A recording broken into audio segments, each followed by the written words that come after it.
Jumpa lagi di channel Kerot Susu. Novel Dr. Genius Fang Qiu. Bab 405. Begitu Fang Qiu pergi, Paman Li mengeluarkan ponselnya dan membuat beberapa panggilan. Fang Qiu, sementara itu, baru saja tiba di ruang konsultasi ortopedi ketika dia dihadapkan oleh seorang dokter dengan jas putih dan topeng biru langit. Apakah kamu Fang Qiu? Ketika dia semakin dekat, dokter hanya melepas topengnya, memandang Jiang Miaoyu dan kemudian pada Fang Qiu, dan berkata, saya baru saja mendapat telepon dari direktur. Dia mengatakan kepada saya bahwa Anda ingin membuat tulang untuk pasien di departemen ortopedi kami. Ruang konsultasi mengoordinasikan ini. Aku akan mengantarmu ke sana dulu. Kemudian dia memimpin jalan sekaligus. Sesaat kemudian, mereka berada di depan ruang konsultasi tanpa piring yang baru saja dibuka. Pada pandangan yang lebih dekat, Fang Qiu memperhatikan catatan istirahat untuk spesialis di pintu ruang konsultasi. Apakah ini untuk spesialis? Fang Qiu kaget. Ya, sudahlah. Dokter tersenyum dan berkata, spesialis sedang beristirahat hari ini. Ruang pemeriksaan ini untuk penggunaannya sendiri, tapi kami mendapat persetujuannya. Nantinya, perawat akan mengubah pelat nomor ahli di pintu ke nomor biasa. Anda bersiap-siap dan merawat pasien segera. Oke, terima kasih. Fang Qiu mengangguk berterima kasih. Sesaat kemudian, piringnya berubah. Rumah sakit menugaskan Fang Qiu seorang perawat khusus untuk mengambil buku kasing dan membawa pasien. Jelas, mereka akan mengenakan biaya, tetapi hanya biaya pendaftaran. Karena Fang Qiu tidak bisa memberikan obat kepada pasien, mereka harus membebankan biaya pendaftaran untuk menebus kehilangan. Segera semuanya sudah siap. Perawat berdiri di meja di ambang pintu dan memanggil pasien-pasien itu. Sekelompok pasien bergegas masuk sekaligus. Dalam beberapa saat, perawat menerima setumpuk buku kasus, dan kemudian dia memanggil pasien ke dalam ruangan secara berurutan. Fang Qiu secara resmi mulai merawat pasien. Jiang Miaoyu memandang, sebagai studi. Ketika perawatan dimulai, Fang Qiu melihat satu pasien demi satu. Pada awalnya, orang-orang di departemen ortopedi tidak terlalu memperhatikannya. Bagi para dokter, itu hanya klinik tambahan untuk menghilangkan tekanan dan membuatnya lebih mudah. Bagi para pasien, semua orang mengira itu adalah rencana darurat rumah sakit karena ada begitu banyak pasien di rumah sakit hari ini. Apa yang tidak diperhatikan oleh semua orang adalah bahwa ada banyak pasien di masa lalu di rumah sakit seperti yang ada hari ini. Tetapi seiring berjalannya waktu, perawat, dokter, dan pasien mulai memperhatikan ruang konsultasi yang baru. Karena tingkat perawatan di ruang konsultasi ini sangat cepat. Akibatnya, semua orang tidak bisa membantu tetapi terkejut. Setiap orang yang memperhatikan ruang konsultasi dapat dengan jelas melihat bahwa setiap pasien yang memasuki ruang konsultasi telah pulih ketika mereka keluar. Seiring waktu, kejutan semua orang secara bertahap berubah menjadi kejutan. Itu bahkan menyebabkan kegemparan. Ya dewa, apakah ada dokter yang bekerja dengan keajaiban datang ke departemen ortopedi kami? Luar biasa. Setiap orang yang masuk untuk perawatan telah pulih. Siapa dokter ini? Dia seperti dokter yang bekerja dengan keajaiban. Meskipun ia terlihat muda, keterampilan medisnya tidak diragukan. Pada saat itu, semua dokter ortopedi, perawat, dan pasien mulai berbicara tentang Fang Qiu. Perawat yang berdiri di pintu mengumpulkan buku-buku kasus bahkan lebih terkejut. Dia belum pernah melihat dokter yang bisa menyembuhkan pasien begitu cepat. Meskipun dokter muda yang baru hanya membuat tulang dan tidak melihat penyakit lain, ini masih sangat mengejutkan. Sementara semua orang berbicara, hampir semua pasien dalam antrean di ruang konsultasi lainnya datang berlari. Jumlah buku kasus di atas meja sebelum perawat segera meningkat. Fang Qiu terus menemui pasien. Akibatnya, ia bekerja berjam-jam. Ketika dia merawat pasien terakhir, dia baru saja menyentuh tulang ketika dia tiba-tiba bergetar. Perasaan yang sangat aneh. Ketika dia merasakan tulang-tulang pasien dengan tangannya, dia merasa seolah telah melihat seorang teman lama. Itu adalah perasaan yang sangat terkoordinasi, hampir freewheeling. Fang Qiu tersenyum. Dia tahu dia telah menerobos. Segera, dia menyembuhkan pasien terakhir. Lalu dia berteriak, selanjutnya. Namun, pintu ruang konsultasi terbuka dan masuklah perawat muda di pintu. Apa masalahnya? Melihat perawat muda, Fang Qiu bertanya, apakah ada pasien lagi? Meskipun dia telah membuat terobosan, Fang Qiu masih perlu mengkonsolidasikan kekuatannya. Secara alami, lebih baik baginya untuk memiliki lebih banyak pasien. Aku akan menemukan lebih banyak untukmu. Melihat wajah Fang Qiu yang bersemangat, perawat muda itu tersenyum masam dan berbalik untuk pergi. Apa ini? Berapa banyak pasien yang dilihatnya? Selalu orang sakit yang pergi ke dokter. Dia belum pernah mendengar seorang dokter mencari pasien. Dan dia telah merawat semua pasien yang datang pagi-pagi. Sekarang, di mana dia menemukan yang sakit? Dia orang aneh. Keluar dari ruang konsultasi, perawat menggelengkan kepalanya dan tersenyum pahit ketika dia berlari ke ruang konsultasi kepala dokter ortopedi, mengatakan, "Ketua, dokter baru telah menyembuhkan semua pasien, termasuk yang datang ke ruang konsultasi lainnya dan beberapa di ruang tunggu. Sekarang dia ingin melihat lebih banyak pasien." Apa? Kepala dokter menatap perawat muda itu dengan heran dan bertanya, apakah dia sangat terampil? Iya. Perawat muda itu memberi acungan jempol dan berkata, dia hebat. Kemudian, dokter kepala berhenti sejenak sebelum berkata, jika demikian, Anda dapat membawanya ke bangsal untuk menemui pasien yang sakit. Di kamar 6120 Departemen Ortopedi di lantai 6 gedung rawat inap. Li San, bagaimana kabar pemuda itu? Paman Li bangkit dari tempat tidurnya dan bertanya ketika dia melihat Li San, yang baru keluar dari berita, kembali. Sebelum dia duduk, Li San menjawab dengan senyum masam, staf ortopedi di gedung klinik sudah membicarakannya. Orang ini terlalu luar biasa. Dia telah merawat semua pasien, meninggalkan dokter lain tanpa melakukan apapun. Dikatakan bahwa dia telah melihat semua pasien yang menunggu. Perawat di sana membawanya ke bangsal di sini. Oh, Paman Li bertanya dengan heran, dia sangat ahli dalam bidang kedokteran. Aku dengar orang ini bukan orang biasa. Anda seharusnya merasakannya ketika dia merawat kaki Anda, bukan? Li San menyatakan dengan senyum pahit. Dia tidak tahu bahwa pria yang ditemuinya kebetulan itu adalah orang aneh. Aku benar-benar tidak merasakannya. Paman Li menggelengkan kepalanya dan bergumam, tapi, menilai dari penampilannya hari ini, dia sangat pandai dalam bidang kedokteran. Berbicara tentang ini, Paman Li berhenti, mengambil ponselnya, dan memutar nomor. Halo, Bapak Tua, saya memiliki seorang pemuda dengan keterampilan medis yang baik di rumah sakit saya. Apakah Anda ingin datang dan melihatnya? Tanya Paman Li. Jangan membodohiku. Kaum muda saat ini tidak dapat menghadapi kesulitan, apalagi memiliki keterampilan medis yang baik. Ada suara di ujung telepon. Itu tidak benar. Paman Li menggelengkan kepalanya dan berkata, pemuda ini menyembuhkan tulang saya yang patah. Apa? Ada teriakan di ujung telepon, dan kemudian suara keras dan tajam berkata, kapan kamu mematahkan tulangmu? Mengapa Anda tidak meminta saya untuk memperlakukan Anda? Aku tidak ingin berutang budi padamu. Paman Li tertawa. Kamu keparat. Semakin tua Anda, semakin buruk Anda. Kamu layak menderita. Ujung lain telepon datang kutukan yang marah. Aku tidak menderita. Paman Li tertawa dan berkata, kakiku hancur, tetapi kupikir itu akan sembuh dalam 10 hari. Apa?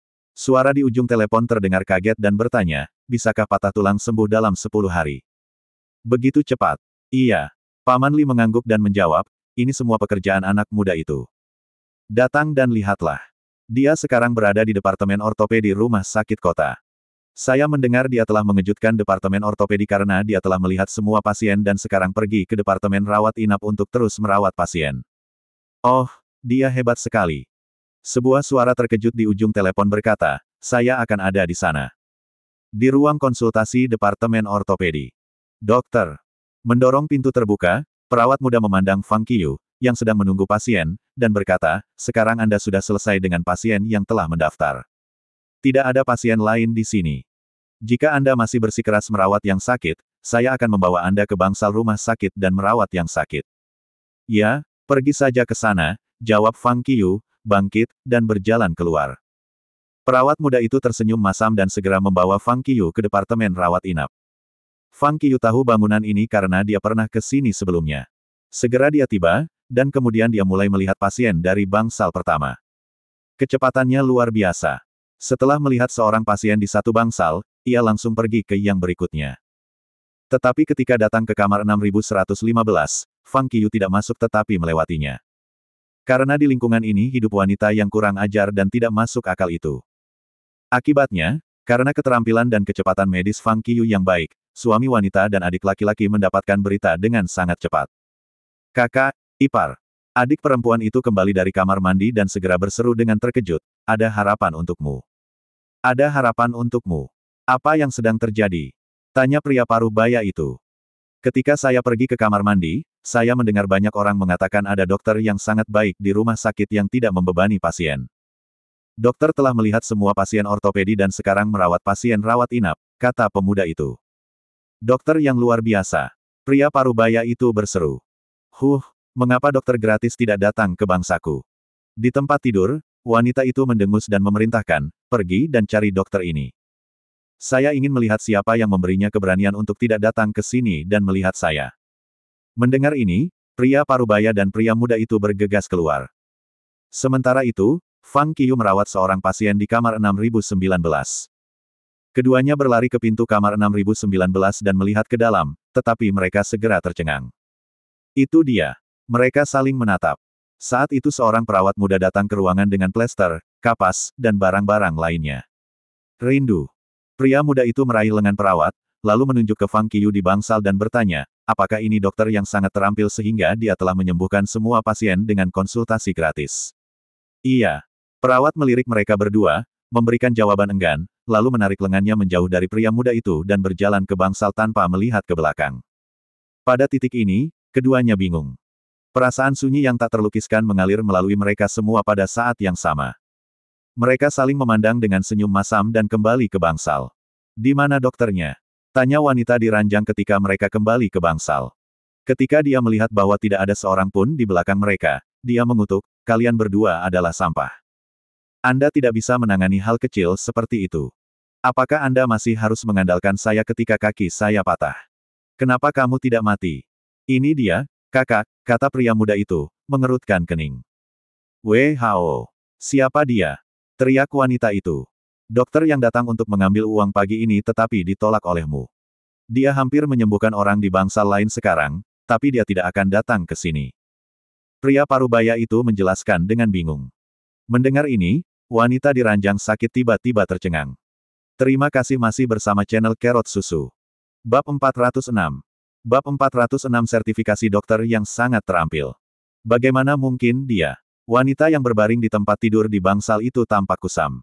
Dia tidak tahu bahwa Fang Qiyu akan menjadi dokter yang bekerja dengan keajaiban yang dipuji-puji dan telah merawat semua pasien di rumah sakit. Bahkan, dia menendang Fang Qiyu pagi ini karena uang dan karena dia tidak percaya padanya. Baginya, Fang Qiyu hanyalah seorang anak yang tidak berpengalaman, seorang siswa. Bagaimana statusnya bisa membuatnya menjadi ahli tulang? Tapi sekarang dia tertegun. Dia benar-benar tidak tahu Fang Qiyu masih sangat muda tapi sangat terampil. Sekarang dia sudah selesai. Karena dia telah menyinggung Fang Qiyu berkali-kali, sekarang apa yang bisa dia lakukan untuk membuat Fang Qiyu memperlakukannya? Apakah Anda pikir dia bersedia memperlakukan saya secara gratis jika kita memohon padanya? Wanita itu bertanya, menatap suaminya dan kakaknya dengan khawatir. Alhasil, kedua pria itu tersenyum pahit secara bersamaan. Dia telah mengecewakan Fang Qiyu. Fang Qiyu dengan enggan datang ke bangsal untuk menemuinya tetapi diusir. Dalam hal ini, apakah berguna baginya untuk memohon padanya? Jelas itu tidak berguna. Mengapa? Wajah wanita itu menjadi gelap, dan dia dengan marah mengucapkan, bagaimana dia bisa memberi orang lain perawatan gratis sambil meminta bayaran dari saya? Pergi dan temukan dia. Sekarang. Dengan lambaian tangan, wanita itu memerintahkan dengan suara marah, kamu tanyakan dia sekarang, minta dia menyembuhkan kaki saya. Jika dia ingin uang, berjanjilah dulu. Ketika dia selesai merawatku, aku akan memberitahunya bahwa kakiku tidak sembuh dan bahkan bertambah parah. Maka saya tidak percaya dia akan berani meminta uang. Mungkin dia harus membayar kita. Bukankah itu buruk, saudari? Pria muda itu bertanya dengan ragu-ragu. Apa yang salah dengan itu? Wanita itu mendengus dan mendesak, pergi, cepatlah. Sementara itu, Fang Qiyu, yang baru keluar dari kamar 6119, akan memasuki kamar 6120 untuk menyambut Paman Li ketika sebuah teriakan datang. Dokter, dokter. Teriakan itu terdengar di koridor. Fang Qiyu menoleh ke belakang dan melihat perawat muda memanggil pasien untuknya di departemen ortopedi mendorong tempat tidur rumah sakit ke arahnya. Di tempat tidur berbaring seorang pria parubaya berusia sekitar 40 tahun. Apa masalahnya? Fang Qiyu langsung berjalan. Ini darurat. Perawat melihat sekeliling, mendorong ranjang di samping dinding, dan berkata, ini adalah pasien dari unit gawat darurat. Kepala memerintahkan saya untuk membawanya langsung ke sini dan membiarkan Anda memperlakukannya. Mendengar kata-katanya, Fang Qiyu segera pergi untuk memeriksa pasien. Ding! Pada saat ini, pintu lift terbuka dan seorang pria tua dengan rambut putih dan janggut keluar dari lift. Meskipun rambut dan janggutnya menunjukkan bahwa dia sudah sangat tua, wajahnya cerah dan dia tampak sehat dan sehat. Tanpa tongkat, pria tua itu keluar dari lift. Begitu dia keluar dari sana, dia melihat Fang Qiyu memeriksa pasien. Tiba-tiba dia berhenti. Apakah itu orangnya? Melihat Fang Qiyu naik turun, pria tua itu fokus pada gerakannya. Dan dia menemukan bahwa Fang Qiyu adalah pemeriksa yang sangat baik. Setelah pemeriksaan, Fang Qiyu tersenyum dan berkata kepada pasien di tempat tidur, "Tuan, meskipun kedua kaki Anda patah, Anda tidak benar-benar terluka parah. Saya mengatur tulang untuk Anda, dan saya akan meletakkan kaki Anda di gips nanti. Kemudian kaki Anda akan pulih setelah Anda memulihkan diri selama beberapa bulan." Dengan itu, Fang Qiyu segera mulai mengatur tulang untuk pasien. Lelaki tua yang berdiri di situ memandang dengan penuh minat. Akibatnya, mata pria tua itu melebar begitu Fang Qiyu mulai. Ini, bagaimana itu bisa terjadi? Setelah satu kali melihat teknik tulang belulang Fang Qiyu, orang tua itu terkejut. Karena dia melihat bahwa tanpa sarana atau teknik, Fang Qiyu meletakkan tangannya di tulang kaki pasien dan mulai bergerak secara alami. Fang Qiyu tahu bagian mana yang bergerak turun 1 inci dan bagian mana yang bergerak naik setengah inci. Ngomong-ngomong, dia melakukannya dengan benar, seolah-olah dia tidak membuat tulang, tetapi tulang itu sendiri menggemakan tangan Fang Qiyu dan bergabung secara alami. Terkejut, pria tua itu cepat-cepat menggosok matanya dan terus melihat dengan cermat. Kali ini, pria tua itu mengkonfirmasi kekuatan Fang Qiyu. Ini adalah alam persahabatan. Kekagetan muncul di wajahnya. Teori bonesetting menyebutkan bahwa dunia luar pada umumnya membagi boneting menjadi 3 ranah, alam pengendali, alam ramah, dan alam sadar. Di alam pengendali, seseorang telah dengan sempurna menguasai karakteristik tulang pada tubuh manusia. Dari bentuk tubuh, orang bisa melihat apa yang salah dengan tulang manusia dan dengan demikian melakukan boneting yang akurat. Ranah ramah berarti bahwa seseorang menjadi teman tulang belulang dan bersatu dengan mereka, sehingga mencapai penetapan tulang sempurna sesuka hati. Tidak ada keraguan bahwa Fang Qiyu berada di dunia ini sekarang.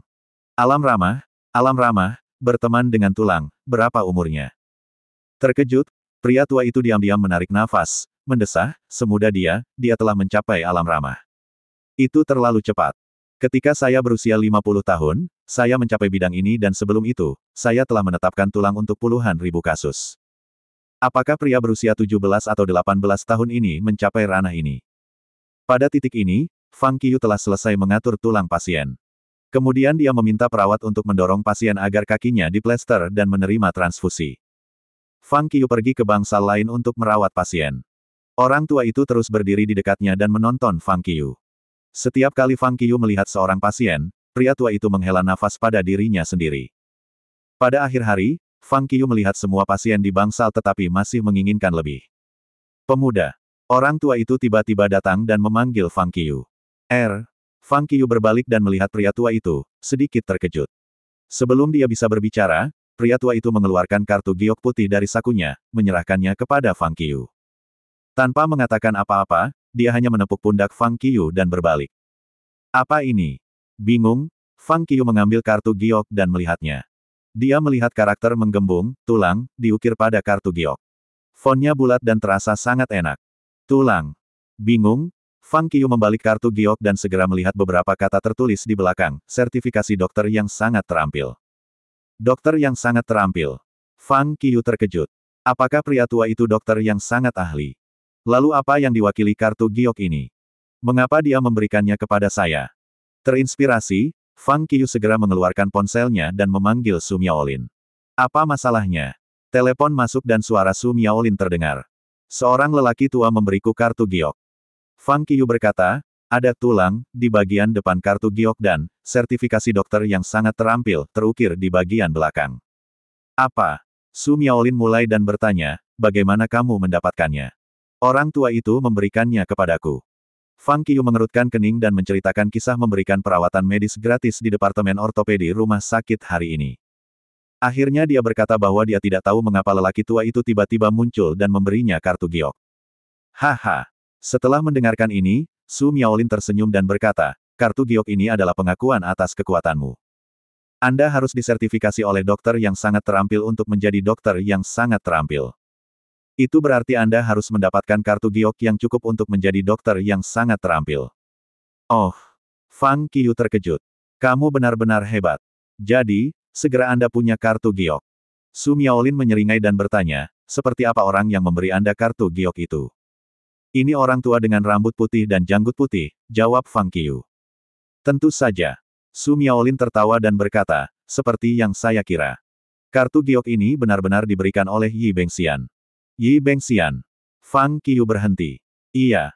Su Miaolin mengangguk dan menjelaskan, Yi Bengxian adalah dokter pembuat tulang terbaik dari semua dokter yang sangat terampil. Dalam hidupnya, ia telah menetapkan tulang-tulang puluhan ribu orang. Kekuatannya bahkan lebih mengejutkan. Tidak ada tulang yang tidak bisa dia atur. Dia sangat bagus. Fang Qiu gembira dan kemudian tersenyum masam. Tapi dia tidak mengatakan apapun padaku. Dia memberi saya kartu giok dan pergi. Tidak bisakah kamu melihat itu? Su Miaolin berkata, dia pasti tidak bisa berkata-kata. Apa yang Anda ingin dia katakan? Puji kamu. Bukankah itu membuatnya terlihat lemah dengan memuji kamu? Fang Qiu tertawa masam pada itu. Kalian memiliki keberuntungan yang langka. Su Miaolin menghela nafas dan berkata, kamu harus menyimpan kartu giok itu. Itu tidak bernilai banyak, tetapi jika Anda kehilangan itu hilang. Oke. Fang Qiu mengangguk sambil menjawab. Pada saat itu, pintu kamar 6120 dibuka dan Jiang Miaoyu keluar dan bertanya, kamu bicara dengan siapa? Jiang Miaoyu tidak mengikuti Fang Qiu tetapi mengobrol dengan Paman Li atas undangan Li San karena bangsal agak sempit. Bapak, Su. Fang Qiu menyeringai dan memflash kartu gioknya ke Jiang Miaoyu. Jiang Miaoyu mengambil kartu giok dari Fang Qiu dan bertanya dengan rasa ingin tahu, apa ini? Sertifikasi dokter yang sangat terampil. Fang Qiu tertawa. Apa? Jiang Miaoyu kaget. Sebagai anggota keluarga praktisi akupuntur tradisional Tiongkok, dia tahu pentingnya sertifikasi dokter yang sangat terampil dan betapa sulitnya untuk mendapatkannya. Tapi dia tidak berharap Fang Qiu mendapatkannya. Memegang kartu giok, Jiang Miaoyu terkejut membaliknya untuk melihat. Meskipun dia telah mendengarnya, itu adalah pertama kalinya dia melihatnya. Setelah menontonnya, Jiang Miaoyu mengembalikan kartu giok kepada Fang Qiu dengan wajah yang aneh. Dia berdua senang untuk Fang Qiu dan benci. Mengapa Fang Qiu begitu baik sehingga ia bisa mendapatkan sertifikasi dokter yang sangat terampil? Saat itu, ada langkah kaki tiba-tiba. Gemerincing. Fang Qiu melihat sekeliling dan melihat saudara lelaki dan suami wanita kurang ajar itu berlari ke arahnya. Wajah Fang Qiu menjadi gelap ketika dia melihat mereka. Dokter. Lari padanya, pemuda itu berkata, tolong, perlakukan saudara perempuan saya. Kami bisa membayar. Pria parubaya itu dengan cepat menambahkan, selama kamu dapat menyembuhkan istriku, kamu dapat meminta sejumlah uang. Bagus. Fang Qiu mengangguk dan berkata, ayo pergi. Dengan itu, sekelompok orang berjalan ke kamar 6115. Ketika orang-orang ini memasuki bangsal, tidak jauh, lelaki tua dengan rambut putih dan janggut putih itu mengambil lift dan memasuki kamar 6120. Kamu sudah melihatnya? Tanya Paman Li, tertawa dari ranjang rumah sakitnya, ketika lelaki tua itu memasuki bangsanya. Kau membuatku tidak nyaman, orang tua, bukan? Lelaki tua itu menatap Paman Li dengan marah, mengerutkan bibirnya, dan bertanya, di mana Anda mendapatkan kejeniusan ini? Apa maksudmu? Tanya Paman Li. Apa yang saya maksud? Pria tua itu mendengus dan berkata, aku sudah memberinya kartu giokku. Apa yang saya maksud? Apa? Paman Li berdiri tegak dengan kaget dan menatap lelaki tua itu dengan heran, bertanya, apakah lelaki itu begitu hebat?